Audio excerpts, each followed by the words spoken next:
Well, firstly, congratulations for Saturday's result. You've played in plenty of big games previously. Just how big was Saturday? It was huge. Lions test matches are as big as it gets. And, we have the ambition of winning this tour. We want to win the test series, and getting the result on Saturday was a major step in that direction. In terms of occasion, atmosphere, particularly at the start of the game, just how special was that? No, it was amazing. Lions test matches, as you know, are different. The energy, the fever, the atmosphere that a Lions test series brings is just different to what you can ever imagine. So it was great to see fans back in the stadium. Obviously, the last tour there was COVID. Remember it well, yeah. Yeah, no fans. But no, it was fantastic, and the energy, the feeling, it definitely adds to the occasion. I want to take you back to Saturday night. 32 minutes on the clock, ball pops up to you, break through the line, legs pumping, inside the 22. Did you think you were going to get there for a Lions score? That would have been something. We thought you were in the commentary box. I don't even know what I was thinking. I was thinking just run, but don't have quite the speed to get there. But no, I'll work on it for this week. Going back again a little bit further to 2017, you were the youngest tourist on tour in terms of carrying Bill around. Now we sit here in 2025 as Lions captain and the leader of the Lions. Reflecting on that period, how much have you grown as a man? I would like to say I've grown a lot as I've had. I would hope so. Definitely don't want to be the same as I was at 22 or whatever it was. But no, I think I've definitely grown. I've matured as a player, as a person, on and off the field. In what way, Maz, would you say? If you could give an example. Well, I think I'm a lot more measured. I think when I first started playing rugby, as you would expect a young guy to do, is just all off instinct, and is all off this want to attack everything, and perhaps being a bit too eager in doing certain things. Now I'm a little bit more thoughtful. You obviously want to keep that instinctiveness because you don't want to overthink on the field, but I think I'm a bit more thoughtful, a bit more tactful. I probably think bigger picture more so, especially I guess in my role as captain. I think bigger picture, I think context of the game a lot more than what I used to do. Before I used to just focus on my job, and I was fortunate enough to play in great teams. That's all I needed to do.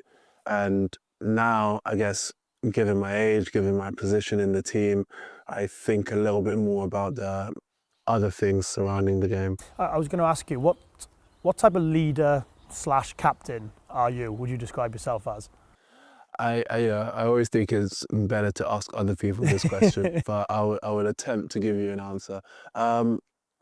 So I think I lead by example. I think I lead by my actions, my behaviors, through the standards I set. I like to think I'm a clear communicator. I hope my colleagues would agree. But I also, I want to bring people with me. I don't want to do everything by myself. In any team, and in all the teams I play for, especially in this team, it's full of fantastic, great players, leaders, and men. So I want to encourage them and help to bring the best out of them as well.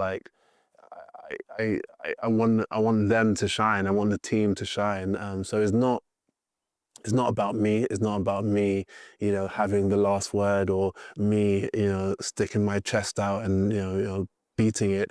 It's just about the team getting to the outcome we want. We've seen a lot of clips online and bits and pieces about you speaking in sort of team huddles, pre-match, post-match, etc. Does that come naturally to you, or have you had to work quite hard at that? I think it comes. So I think some aspects yes, some aspects no. I think as always, as an individual in whatever walk of life, you want to learn, you want to get better. Certain things come easy. Certain speaking engagements or speaking positions or whatever come quite naturally and flow quite well. Some others I've I guess I've had to learn to be a clearer communicator. I had to like learn how to land certain points, put emphasis on certain things.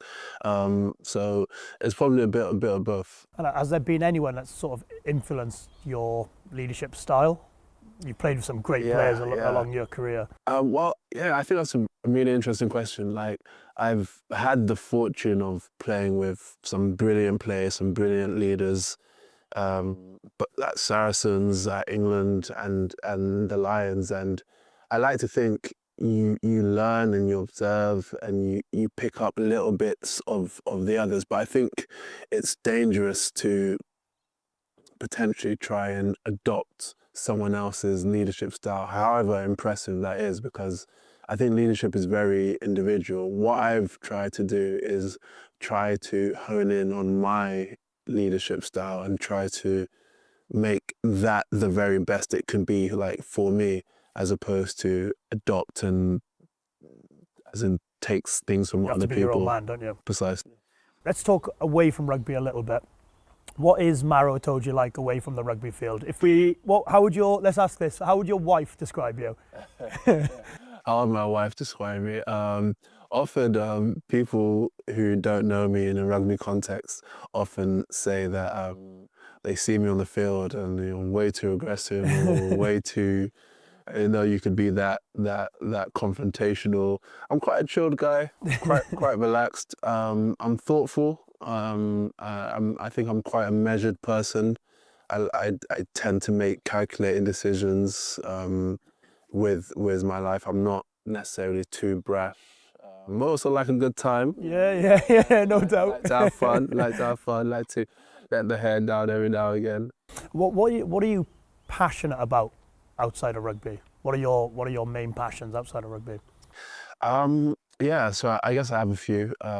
Politics, art, African art, philanthropy, family.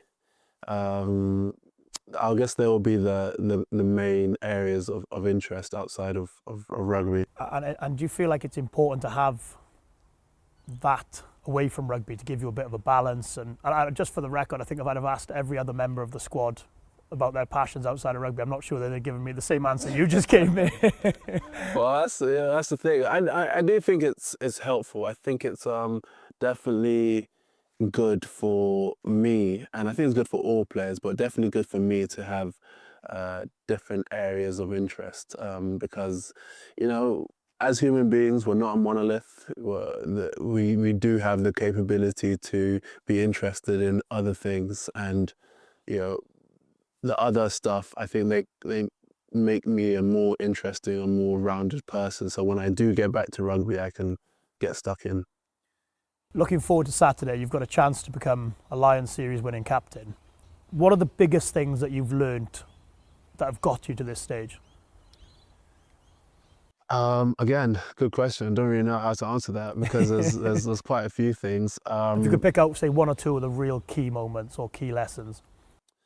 Well, I think the consistency of attacking the day, the consistency of attacking training sessions, the consistency of the strive to get better. I think you've played with players who've had a couple good seasons and they've kind of went into the abyss, or you have a standout year and you've kind of gotten to wherever, or players who have been full of potential but have never really achieved what they wanted to achieve.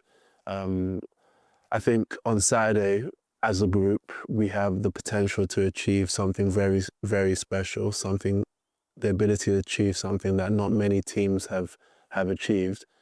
So we just have to attack it. We have to attack each day. We can't let anything go amiss. I was going to say, is that part of your role this week, not allowing people to think that what is at the end of the road, or the prize at the end of the road, in terms of just focusing on attacking Monday, attacking Tuesday, relaxing Wednesday, Thursday, Friday, match Saturday? Yeah, I think it's a bit of both, because that's a massive hook. That's a massive motivator at the end of the week to get excited about.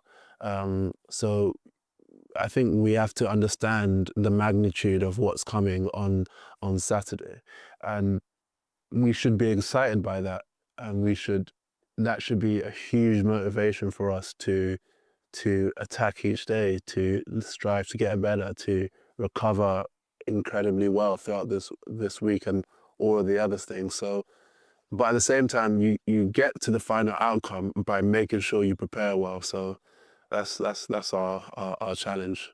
In 2021, 4 years ago, I say we won the first test against the Springboks in Cape Town, and then went on to lose the series 2-1. What do you need to avoid this week to stop history repeating itself?